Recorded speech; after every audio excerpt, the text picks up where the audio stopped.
All righty. I think we are officially live here on this Wednesday morning. It is August 18th. It's kind of crazy because the month is already about half over. So super excited about today though, because, I've been hard at work. Yesterday I put in another full day. Day before that, about a half a day. And today I'm going to put in another full day. And that is to get ready for our niche properties class that's happening tomorrow, which will be August 19th. And that will kick off at 1 p.m. Eastern time.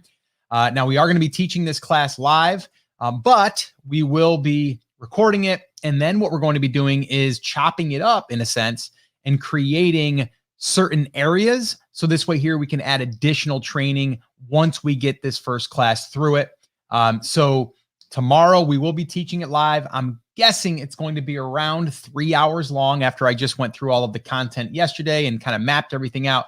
So it will be around 3 hours, give or take. And then we're going to open it up for some Q&A, some live Q&A.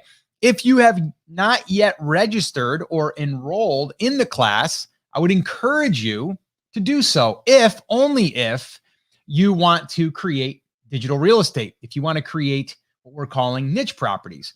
Now, this is something that even if you have an existing business and you want to bolt this on, that's one way. Or two, if you just want this to be like an investment property, you put a little bit of work up front into it, maybe even hire some people, which we'll show you how to do that, where it can almost run on its own, and then just build this revenue, this recurring revenue stream like a rental property, and then build that over time, builds equity, and then possibly sell it.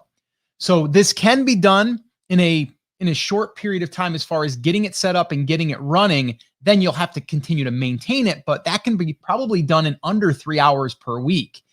So all of that will be talked about and taught in tomorrow's class. All right. So if you have not yet enrolled and you want to, I'm going to go ahead and pop this up here, brandcreators.com/niche. We are going to be closing enrollment at 11 a.m.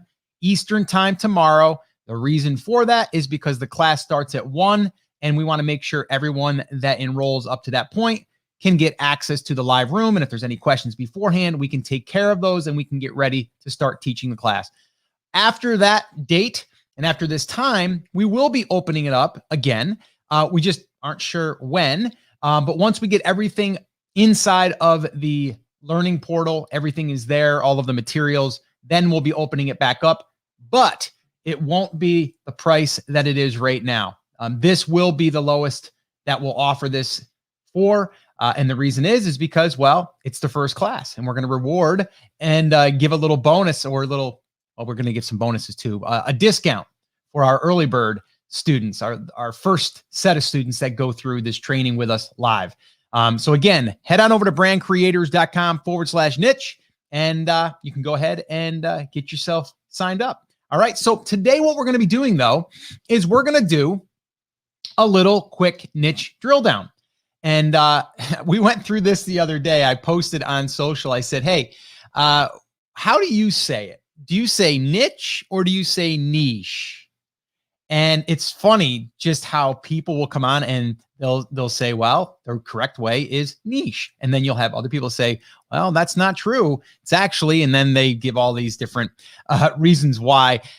It doesn't really matter, right? I just thought it would be a fun little debate, and it has become a fun debate. So to me, it's niche. But I'm going to go with that. It just feels niche to me. It doesn't flow good for me. I'm going to go with niche.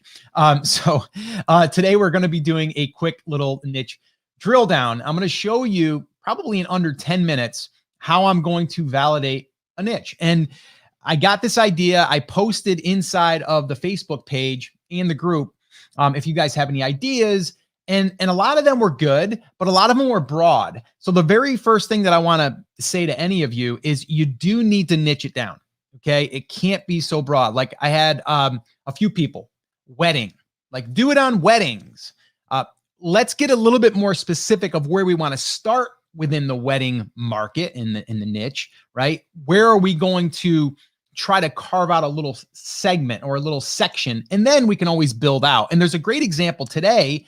I'll share with you a niche that was brought again, to my attention through this thread. And I thought it would be interesting to kind of dig in.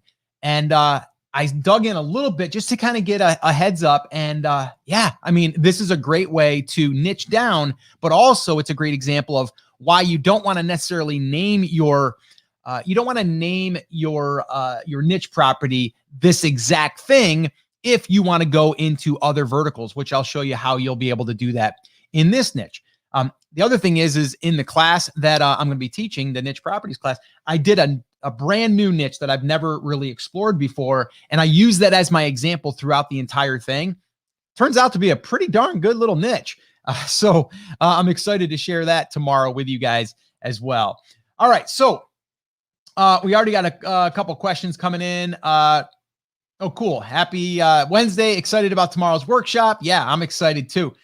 Jeannie, how often do you need to add content? We'll talk about that stuff here in a minute. So if you guys have any questions on this or the niche properties workshop, any of that stuff, let me know. We'll answer that at the end. Okay. So let me just go ahead and share my screen, and then I'm going to kick this thing off like I would normally, because I'm going to cut this and turn it into a podcast episode. All right. So here we go.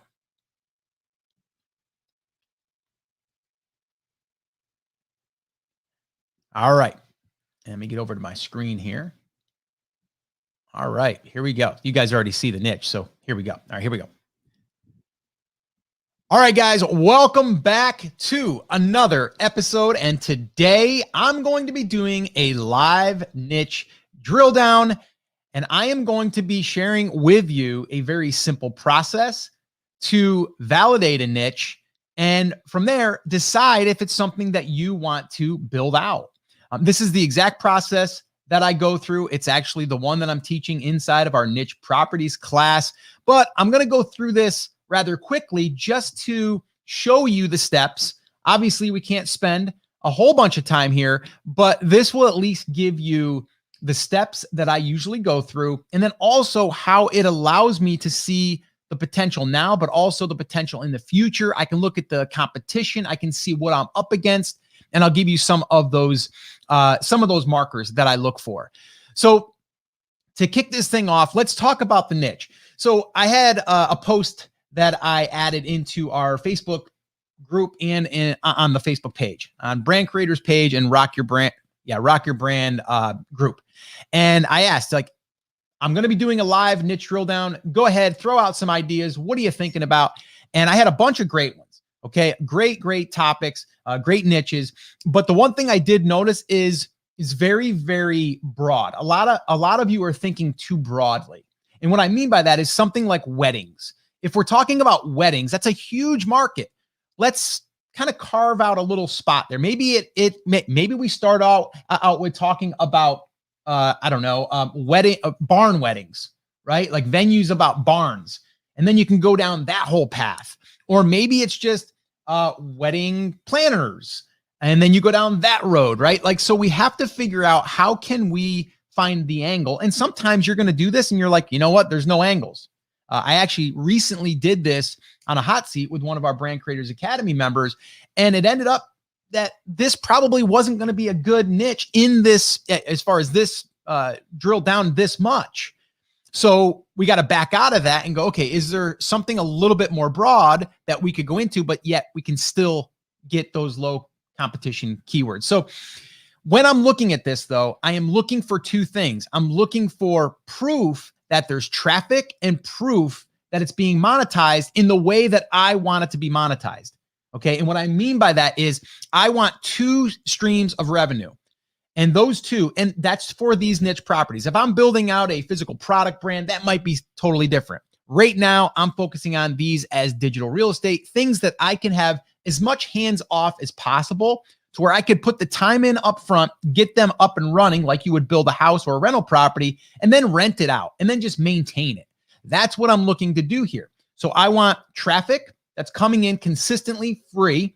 And then I want to be able to turn on an ad network that will pay me just for displaying their ads on my site. And whenever someone visits, I'm getting an impression that counts as an impression, a page view, and then I'm getting paid by this company. And I don't have to do anything.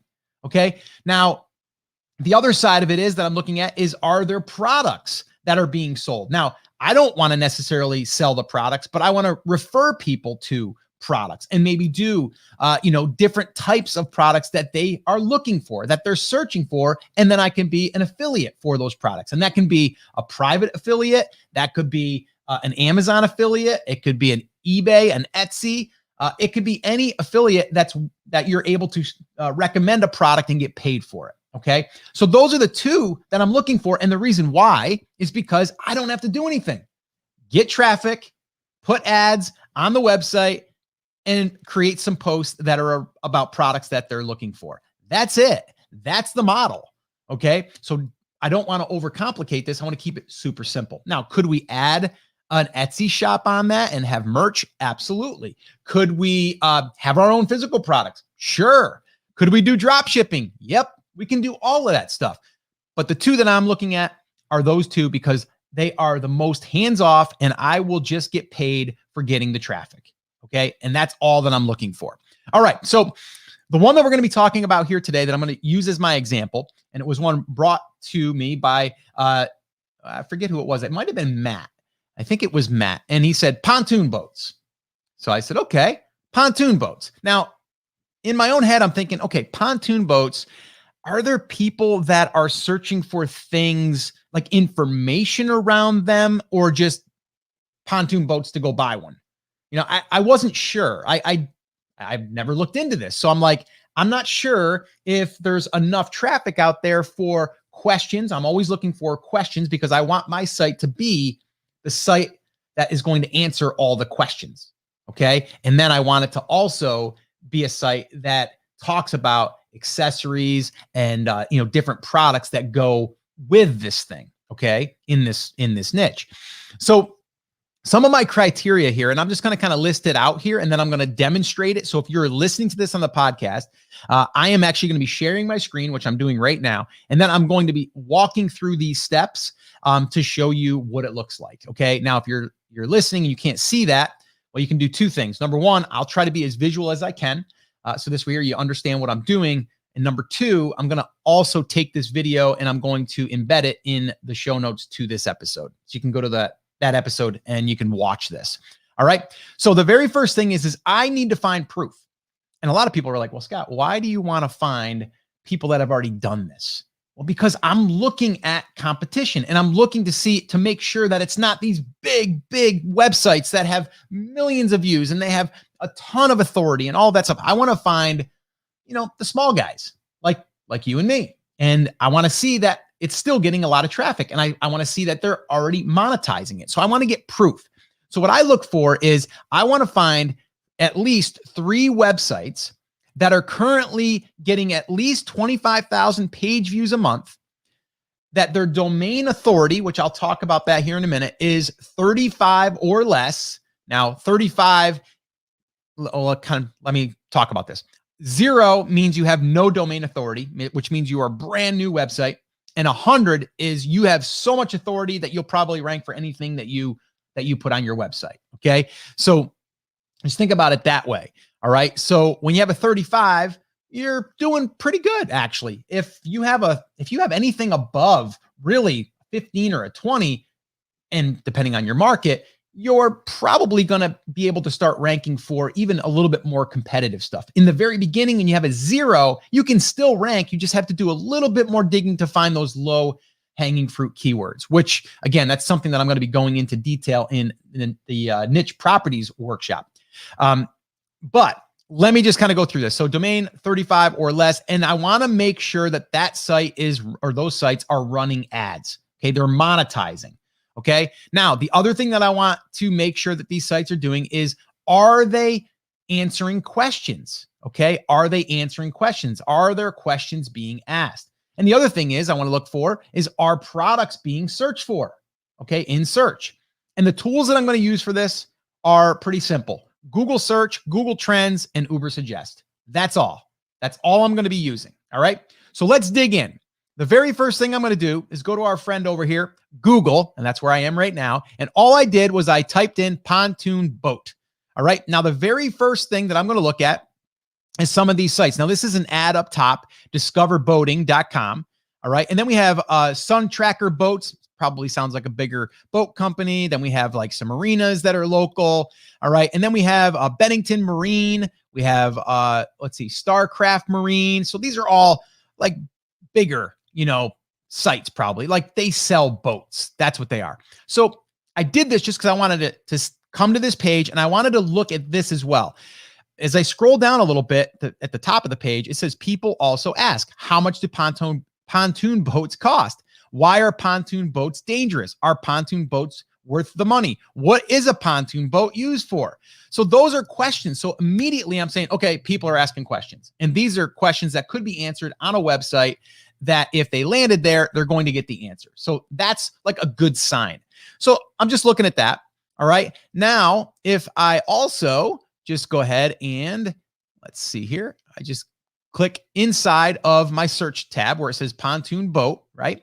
And it's going to auto populate. So it says for sale. Then it says use pontoon boats for sale, rentals, Craigslist, right? So I'm going to just go ahead, hit the space bar, and I can scroll down a little bit and you can see pontoon boat seats, accessories, okay, weight. So again, those are showing me that there's other searches, not just for buying a boat. Now, the other thing I can do is add can, okay, in the front of pontoon boat. Can pontoon boat go in ocean? Can pontoon boat sink? Can you ski behind a pontoon boat? Can you take a pontoon boat in the ocean? Can you tube behind a pontoon boat? Can a pontoon boat pull a tube? Can you sink a pontoon boat? So pretty similar. Can you wakeboard behind a pontoon boat? Man, that's a long tail keyword. Okay, so literally just by what I just shared with you, I found a whole bunch of great opportunities with just that little bit of digging. Okay. Now, the next thing that I'm going to do, and again, I go into more detail here when I'm doing this because I'm going to be kind of mapping out the keywords that I'm going to be going after.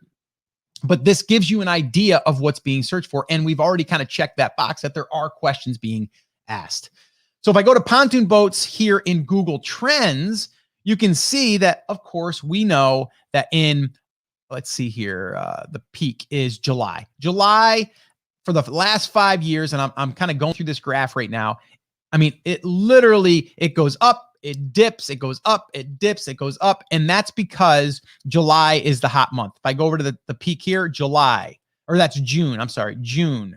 And then here, June 30th, around July, right? Then I have May, then I have, and this was, I think, COVID time. That makes sense. COVID, it was higher here. July, let's see here. May through July was big in 2020. Yeah. And then the low points here, and which would be expected, is like November through January, right? So it's low, but there's still people using pontoon boats. And then in here, I can see that it says, the top sub-region of interest is Alabama, then it's Kentucky, Arkansas, Michigan, West Virginia. And then down below that, I can look at related topics and I can look at related queries.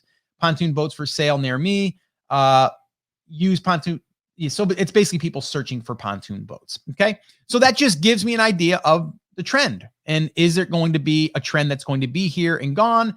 Pontoon boats have been around a long time. I don't think they're going anywhere, but there is seasonality here, but I don't think enough to concern me. Okay. So the next thing I'm going to do is jump over to my other friend here, and that is Ubersuggest. Now I'm inside of Ubersuggest. The very first thing I'm doing is I'm searching for the main seed keyword, okay, which is pontoon boat.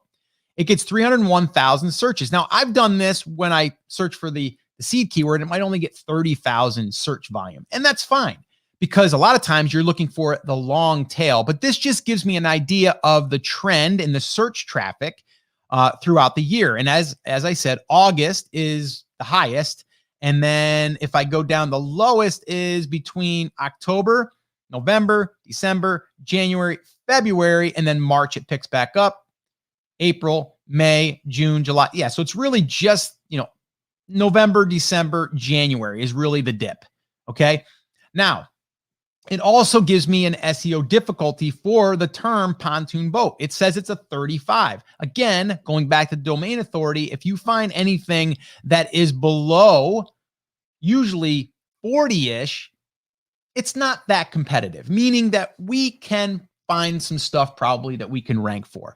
But this is just to get us started, okay? So now what I want to do is I want to scroll down a little bit. And as I scroll down here, you can see there's a list of keyword ideas. So we have pontoon boat for sale, boat, pontoon boat seats. Says it gets 12,100 searches for that, which is kind of crazy. It also shows you here. Now, if you're not watching, you're listening, there's a trend graph, and it kind of shows you just a little snapshot of what that looks like.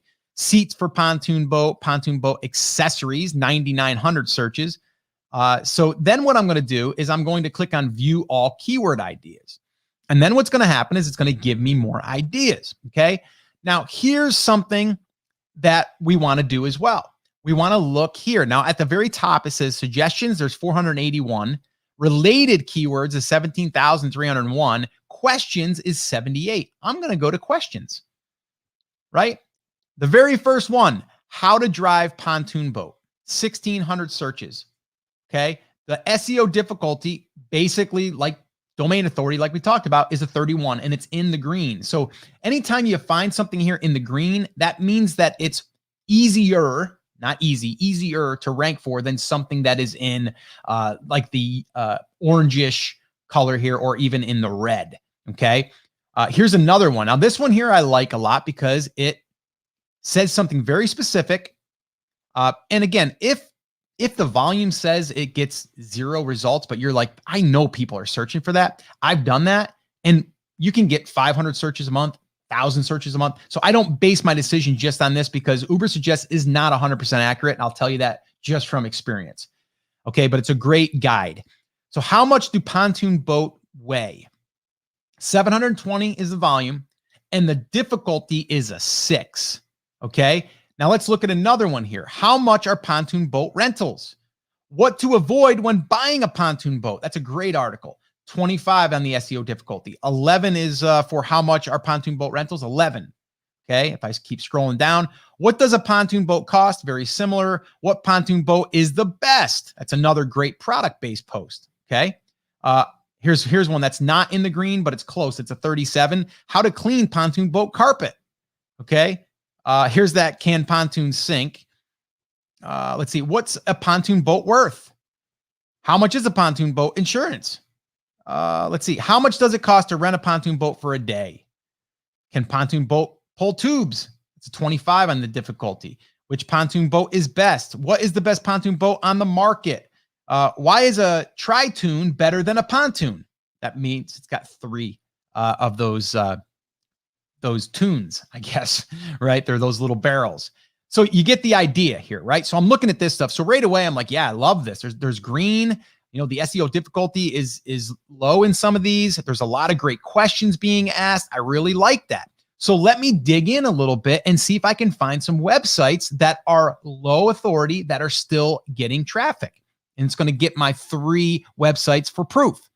So let's look at this one right here. How much does pontoon boat weigh? Okay. So that one's the difficulty, 720. Actually, let me go back here, because there was another one that I wanted to look for. I think it was, I don't know why it's not showing up on this one. Let me see. Oh, because I'm not on questions. There it is. Let's see. I think it was, how fast do pontoon boats go? Let's see. Here we go. Bear with me, guys. Bear with me. Let's see. Okay. I'm going to scroll. I'm going to actually key that one in, because I think it was under suggestions. But let me just go ahead and key it in, because I like this one. It was a great example. How fast do pontoon boats go? Let's just see what comes up there. Okay. Yeah. So 720 and 24 for the difficulty. So this is a good one. Look at all the green here too, by the way. How fast does a 25 horsepower pontoon boat go? Man, that's a great one. I talk a lot about content clusters. I'll be talking more about that in the niche properties class. This is a perfect example of that. I could create separate posts for all of these. How fast does 25 horsepower pontoon boat go? Then I can do 50 horsepower, 115, 90, 40, 200, 60, 40, 200. And then what I can do is I can interlink them all together. And then that gives me a ton of real estate out there that drives traffic. So that's a great example of like a content cluster. But let's just go ahead and look at this one. So if I click on that one, it shows me the search volume throughout the year. So again, in that off season, October, November, December, January, it's a little low, but then it comes right back, and it's the most is in August. And then what I'm going to do though is I'm going to, and you can see there's some other phrasing here. So one is like, how fast do pontoon boats go? Then how fast does a pontoon boat go? And then how fast can a pontoon boat, or how fast can pontoon boats go? How fast can a pontoon boat go? And then this one here, how fast does a 25 horsepower pontoon boat go?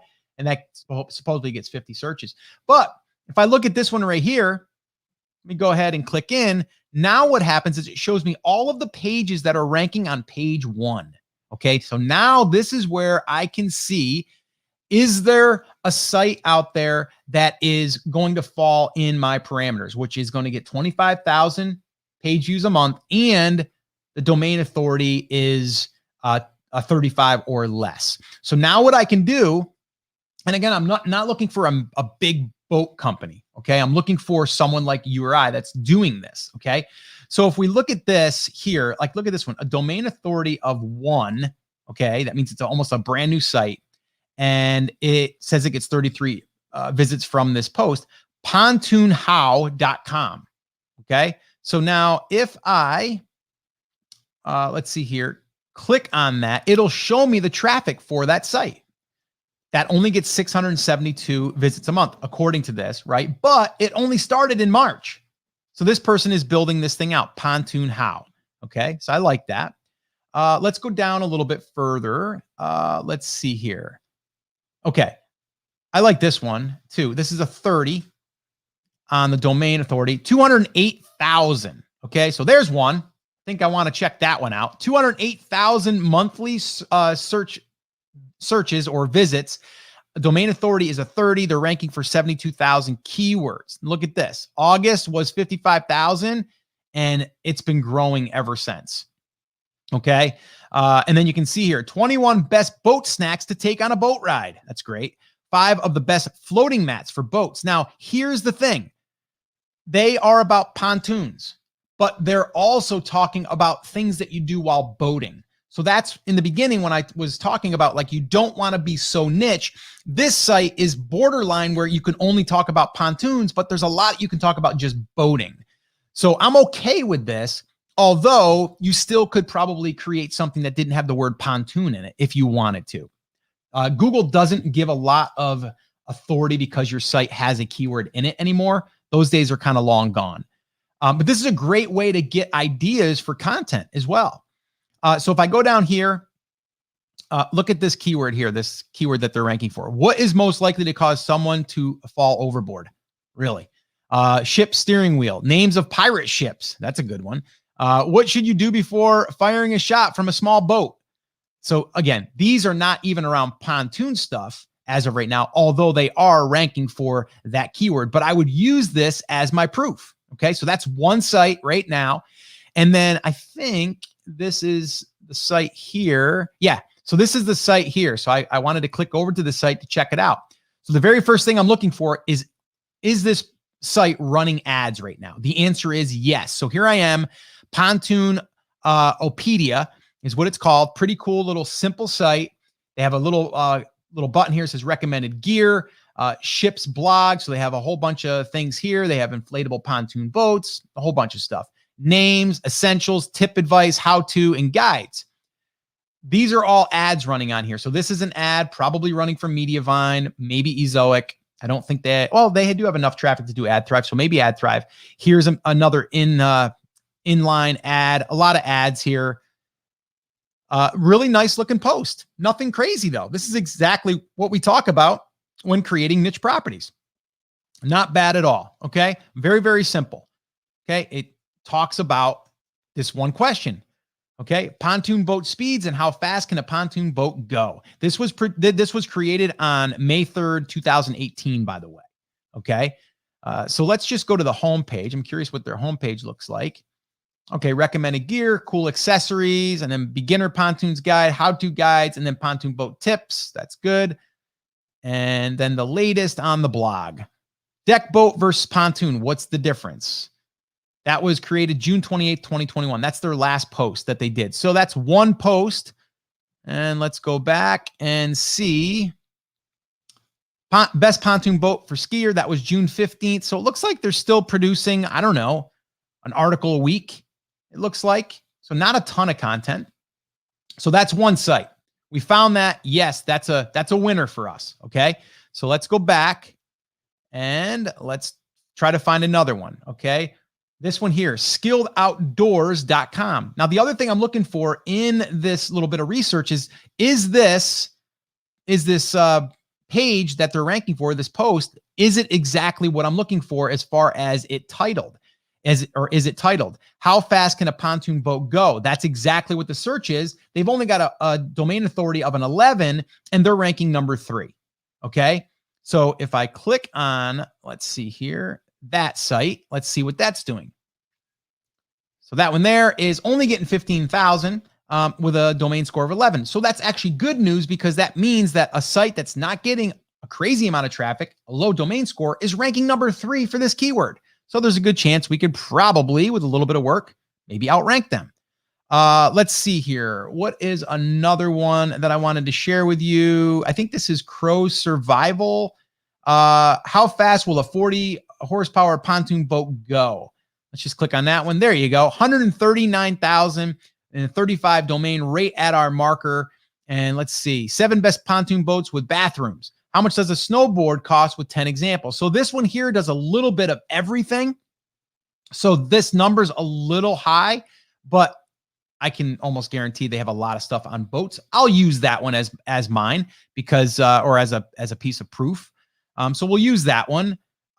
This was interesting because this is a forum and it just says view topic. So here's something I want you guys to remember. If you ever see a forum ranking in the top 10, that's a really good sign that you could probably outrank them. And it means that this niche isn't super, super competitive. Okay. So let's just try to find another one. I know I pulled a couple. Let me see, which ones were they? This one here. Oh, this was Crow Survival. So I went to Crow Survival. I wanted to see what they were doing. This is the one that was ranking that we just looked at. And you can see they are running ads. So this is an ad right here. This is an ad right here. If you guys are listening and you're not watching, it's on the sidebar of the website. There's an inline one. There's one at the very bottom of the website. And it's a very, very basic post. Okay. Very, very short too. It's probably only about 1,000 words. So again, very simple though, but they talk about RVs, fishing, boating, RV rental, survival, and more. Okay. So crowsurvival.com. Great looking site though. It's clean. And that site, what did I say that one was? I think that one there was getting, 139,000. Pretty good. Okay. So that's another one. And then the other one that I found was bestboatreport.com. So Best Boat Report, boating facts, boat care, boat reviews, water sports, fishing, towing capacity, best products. How fast can pontoon boats go? That one there is what is ranking. The post is very simple. I see an ad. As soon as I start to scroll, there's an inline one just below the content. There's also one on the sidebar. There's a latest video, which is also an ad running through probably Mediavine. And then there's one directly at the bottom. But this is exactly the outline kind of formatting that we talk about inside of niche properties. So yeah, pretty basic, pretty simple, and doing pretty good. Let's see, that one is doing, let me just go ahead. So here's something else you can do, guys. If you find a site and you didn't find it in Ubersuggest, you can just take that address, and in the keywords area, you can just go ahead and put that in there. It'll give you the traffic. So this is getting 55,000 monthly organics, and its domain score is a 12. So I found my 3. Okay. So there you go. I've got this one here, Crow Survival, 135,000, and I believe it's a 35. This one here we just did, that was 55,000 with a domain score of 12. And then Pontoonpedia, that one there, I believe that was over like 200. Let's see. I'm going to go ahead and search that real quick in Ubersuggest. That was 208,000 with a domain score of 30. Okay. So I could keep going and find more if I want to, but right now I don't need to because this is just the validation piece. All right. So now with that being said, is there enough evidence here that says that this could probably be something that I could build out? The answer is absolutely 100% yes, because I'm looking at just these 3 sites. I'm like, wow, it's 200,000 monthly organics. I'm only looking for 25,000 to make sure that there's enough traffic there. So there's tons and tons of opportunity. I don't have time, obviously, here to go through like how do we dig inside of these other sites to see low-hanging fruit that we could outrank them for. Like there's ways that we can do this, but this is clearly just proof.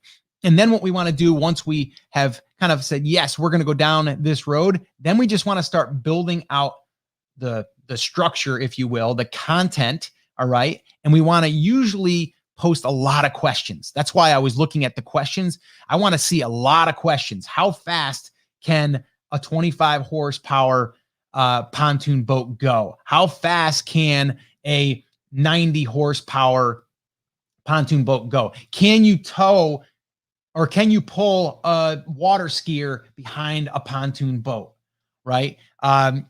Can you use pontoon boats for bass fishing? That could be one. So all of these are opportunities.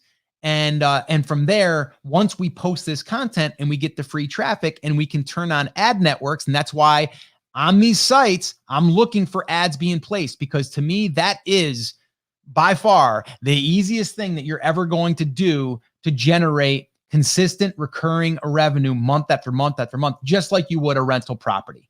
Okay. And then obviously we can add products in there, promote them as affiliates. There might even be some private ones. There could be digital products. There could be all of these other things. But in the beginning, we're looking at ads and we're looking at affiliate products. That's what we're doing to basically make sure that we validated this niche. So this was a great example that I wanted to share with you. Hopefully you got a ton out of it.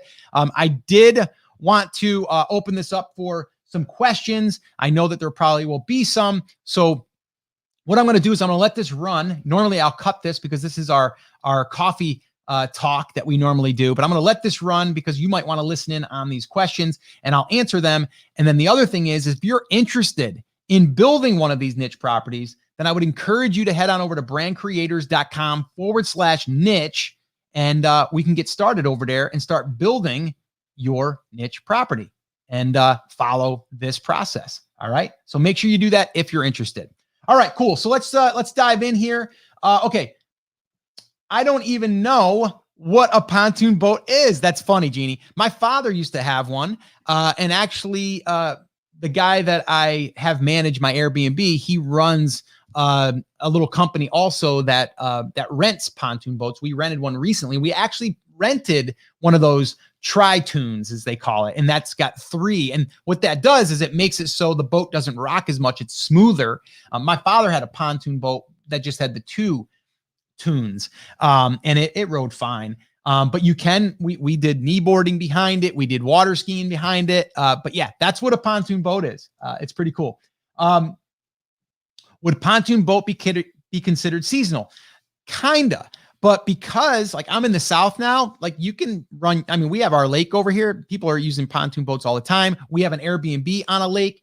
People are renting pontoon boats all the time. So I don't think it's too seasonal to not go into a niche like this. And with that being said, there's probably other things, okay, for that you could fill in on those off seasons for people that are looking to potentially buy one. So yeah. Okay. How do you determine which niche websites have higher buyer intent? Again, that's one of those things, like we just went through this process, and I would say just by hearing them searching or kind of listening to what they're searching for, you know, like boat seats, like pontoon seats for pontoons or pontoon boats. What was the other one? Carpet.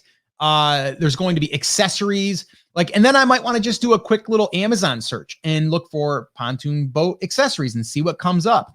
But to me, it's not just about the buyer intent, because I'm not just monetizing it through products. Because, okay, I'm looking at this as traffic and then ad networks that are coming in. Okay. So yes, but here's the deal. We can't overthink this. We cannot overthink this. With what I just went through, that would be enough for me to go, I'm going into it. Okay. I'm going to go ahead and go after the pontoons right now. I might not call the site Pontoonpedia. I might call it something else that references boats. So that way I could talk about other styles of boats, right? I could talk about sailboats. I could talk about something else too, but I might start and go all in on pontoon boats, knowing that I might go in other verticals. Will you be sharing best practices for using ClickBank and Etsy's? I will be going through some of that. And Salama, that's also part of this class. If you're going to attend the live version of the class, we will be listening to what our students need more help on. So if there's questions there or things that you need to see in action, then we'll potentially create an additional lesson and add it into the training. But here's the other thing. Thinking about ClickBank, thinking about Etsy right now, it's kind of too far down the line. We don't need to be there right now. What we need to do is do what I just did and then say, okay, let's go. Boom. Let's start digging. Let's start digging the foundation. Let's start building the website, and then let's start creating some content, and let's start getting some traffic. Like that's the mission. The other stuff like figuring out ClickBank, figuring out Etsy, we can do that stuff later. That's just getting stuff in front of the traffic, but we got to get traffic, right? And if we get traffic, we can turn on ads. We can immediately start creating revenue. And then if we're talking about products and we're an Amazon affiliate, we can instantly start creating revenue, right? Etsy is just another way to add a component to it. Etsy, another way, but we're not going to go through like how to set up an Etsy shop and how to put that. That's not important at this time. To be an affiliate, sign up for an affiliate. And if there's products there, it's going to follow the same protocol as you would for being an Amazon affiliate. Same idea. At what point would you add your own physical or digital products? Again, if this is something that I'm treating as a rental property, right? The digital real estate, I may not want to add my own physical product ever. I may not ever want to create my own digital product ever. But if you start building out this thing and you're like, you know what, there's a good opportunity now that I've got traffic, that I'm bringing in some revenue, that I might want to bolt on a physical product of my own, or I might want to, I don't know, bolt on an Etsy shop and have my own merch. But in the very beginning, I'm not setting out for that because these to me are my niche properties. These are what is like a rental property would be. If I get that thing rented and it's bringing in revenue, I may just need to maintain it, right? Unless I want to build it out further. Okay. So hopefully that answers that question. Does the website need to reflect the niche? Example, pontoonboats.com, or can it be a random name? It can be a random name. It does not have to have pontoon in it. Now, if you do have it in there, you are going, obviously, if someone comes there and they go pontoonpedia.com, yes, they're going to be like, oh, I'm at the right place. I'm looking for a pontoon boat. But remember, you're being found from the title of the article. And then if you start talking a lot about that topic on your website, you're now relevant, you're being known for that by Google, then that's going to help you and your domain authority and all of that stuff as well. Okay. But I wouldn't want to call if I was going to do it for pontoon boats, I would, if anything, I'd want it to be something like lifeonthewater.com. Like that might be good, right? Something along those lines, or something that would reflect being on the water would be okay. If you put the word boats in there, I'm okay with that because then it can reflect other boats. The reason I would not necessarily use pontoon is just because I wouldn't want people to go there and go, oh, sailboats, pontoon, just random. So that's the only reason why I might not do that. But clearly, there is enough traffic for just pontoon boats, so you could do that. That's totally going to be your call. I personally would probably do something around boating of some kind. That's what I would probably do. At what point do you add email list? Again, that is all going to depend. How much of this do you want to be a part of it, right? If you have an email list, that's going to, yes, drive visitors there and possibly drive sales, but it's going to also require more work, upfront work, and then also maintenance. Okay. So if I'm creating, now I have 2 of them right now that do have an email list. This third one I'm doing does not have an email list as of yet. Don't know if I'm going to add one right away. Don't know if I'm going to add one at all.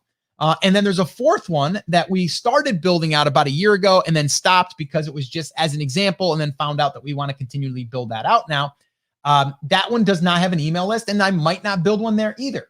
It all depends on how big you want to build this and how much work you want to pour into it.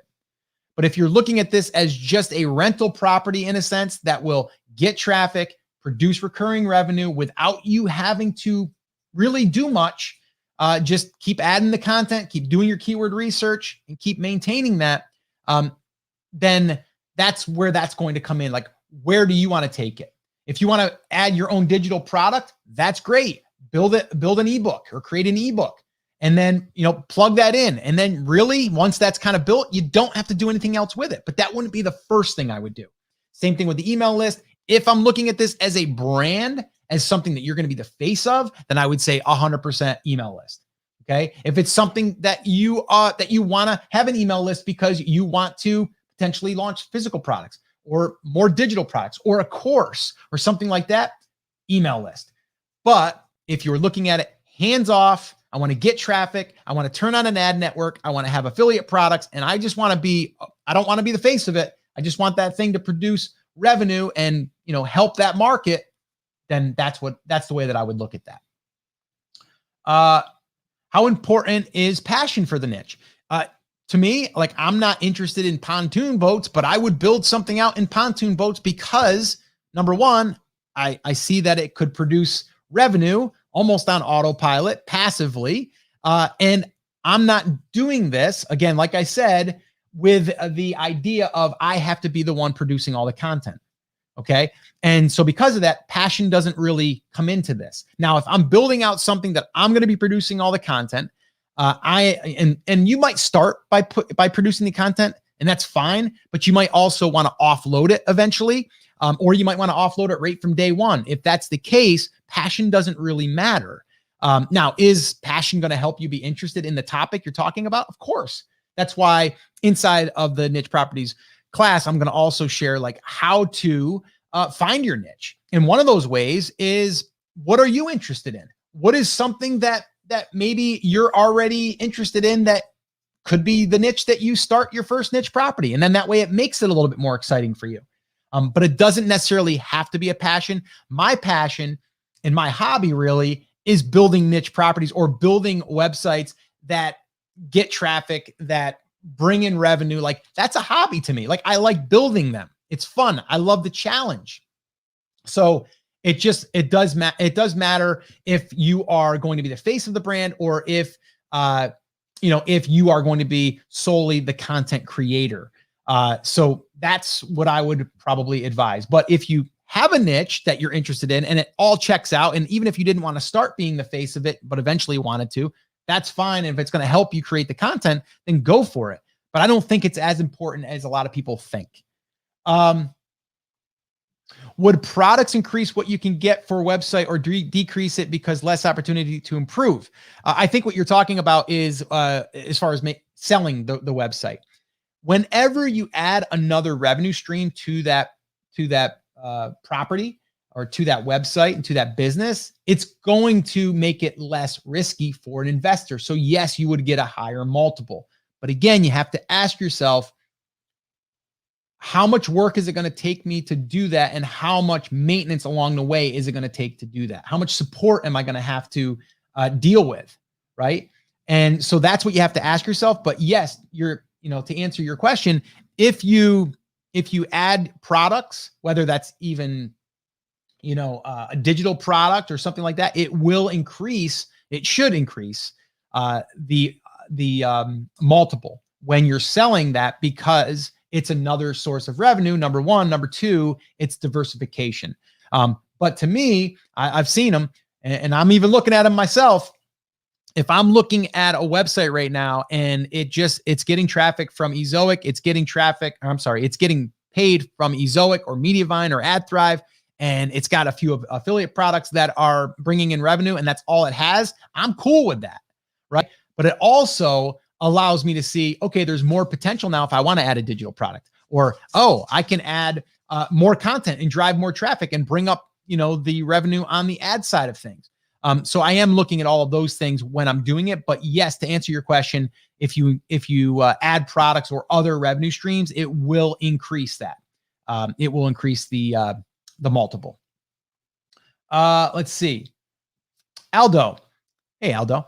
Hey, Scott, I did some research about food from my country and found only one site, quite successful apparently, and the rest were all blogs and pages from big sites, nothing specific. My question is related to the content. Would it be worth building a site on how to cook food from my country?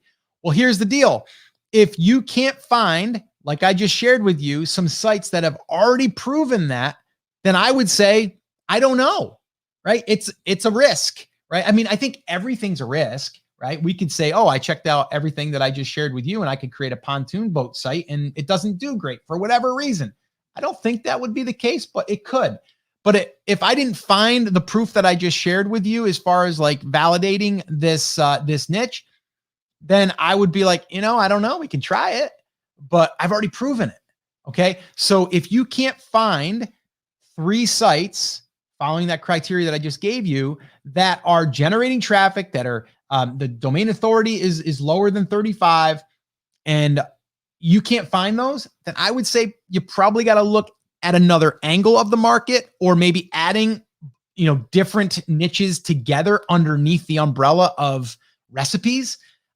So you might have to do that. It might have to be more of an umbrella that goes under different types of foods, but you can start with yours in your country. So that's what I would say there. And I think we had one more question. Let's see. Oh, how often do you need to add content? And that's a great question. So you can add it as little or as much as you want. Okay. My rule of thumb, okay, if you're starting, you're limited on time, and you want to do it all yourself, I would say a minimum of 1 piece of content per week. Now, with that being said, it is going to be slower to grow that site. Bottom line. So you got 2 options. One, you either have to write more content yourself, okay, which we're going to show how to do that inside of the Niche Properties class, which I've also talked about it here on these coffee talks on the podcast. It's not hard, but it is, you do have to learn the process and then, create the outline and then do your research and then write it or speak it, transcribe it, and then edit it and then post it. And it does require some time. It will take more time to do it yourself, but you can do it. Do you have time, or do you have some extra money that you could, invest into this property? So for me personally, what I'm doing is I'm doing a minimum of 4 posts per week. Okay. 4 posts per week per niche property. Now, the other thing that I'm doing, and I haven't done this way before, but this is what I'm doing right now for a new property that I'm about to kind of go all in on, is I'm going to do what we call a niche blitz, where I'm going to basically create 30 pieces of content and I'm going to blitz the niche immediately. And then after that, I can decide, do I want to do 1 piece of content? Do I want to do 2 pieces of content a week, 4 pieces of content, or what can I do? For me personally, in the very beginning, I'm just going to go ahead and blitz it. Okay. But I'm going to pay for that. And a lot of people are like, well, Scott, how much is it going to cost me? Depending on who writes it for you and stuff. I mean, you have to figure between $35 and $45, sometimes $50 an article. But I look at this as I'm building something, I'm investing in something in this property. Okay. Or you can just go out there and find a site that's already got some content on it, that's already producing a little bit of income, and then buy it for $10,000 or $15,000. And that would be, on the low end. But you can just do it the other way and just blitz it. But if you're just starting and you still want to create it, you can still do it. It's going to be a slower road, 1 piece of content per week, and that'll be fine. But I would say I would like to see at least 2 pieces of content in the beginning every single week. And if you can do more, do more.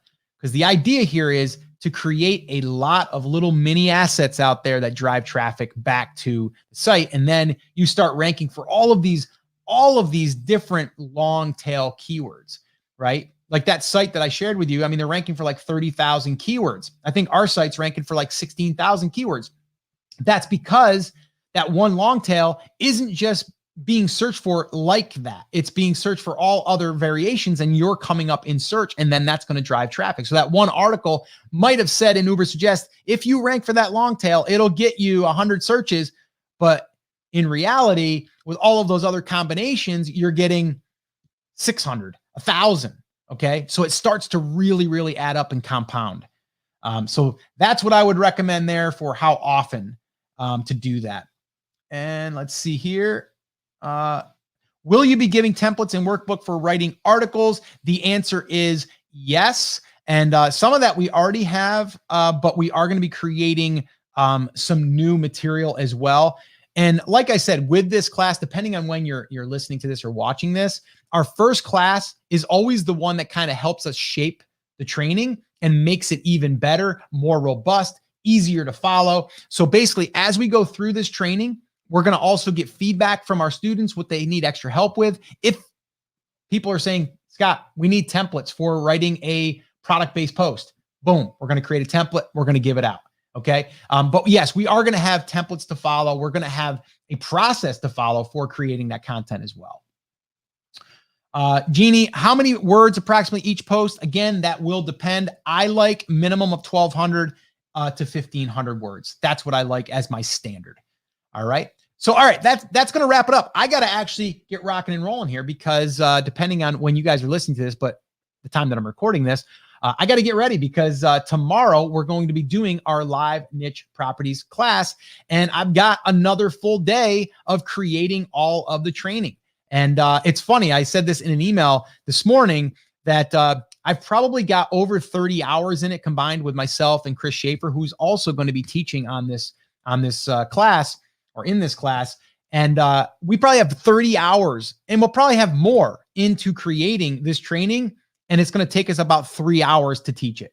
So it's just funny. Like there's all this time and effort that goes into creating the training material. But that's the cool thing is now we're able to use that as a tool that will help a lot of people when building out their own niche properties. And also I said this before too. I'm actually building this, kind of secretly because people that I'm going to be bringing on as part of my crew that will be helping me build my own niche properties, I'm going to have them go through this training, right? I'm going to have them go through this training because it's a lot easier. I can go, hey, go through the content creation pillar. I want you to go in there because that's what I need you to do. And then it's all done there. So it's kind of like you're building some training for your internal team as well. So it's pretty cool. So, all right, guys, again, brandcreators.com/niche. Head on over there, get enrolled. Depending on when you're listening to this, you can either attend the live class or you can go through the class once we are done and you'll be able to go through it just like everyone else. And you'll get all of the training inside of the learning portal. Yeah, portal. All right, so it's brandcreators.com/niche. And guys, that's it. That's going to wrap up this episode. Hopefully you got a ton of value. Hopefully you're fired up to get out there and create some of that digital real estate and start collecting the rent. All right, guys. So take care, take action, have an awesome, amazing day, and I see you soon. Take care, guys. All right, guys, that is going to wrap it up. I got to run. If you guys have any other questions, let me know. Drop them in the comments. And for all of you that did enroll, I'll see you tomorrow, 1 p.m. Eastern time. Look out for an email that will be coming probably early this afternoon with, again, another reminder to access the live room, which we'll be doing through Zoom tomorrow. So I'll see you guys tomorrow. Bye.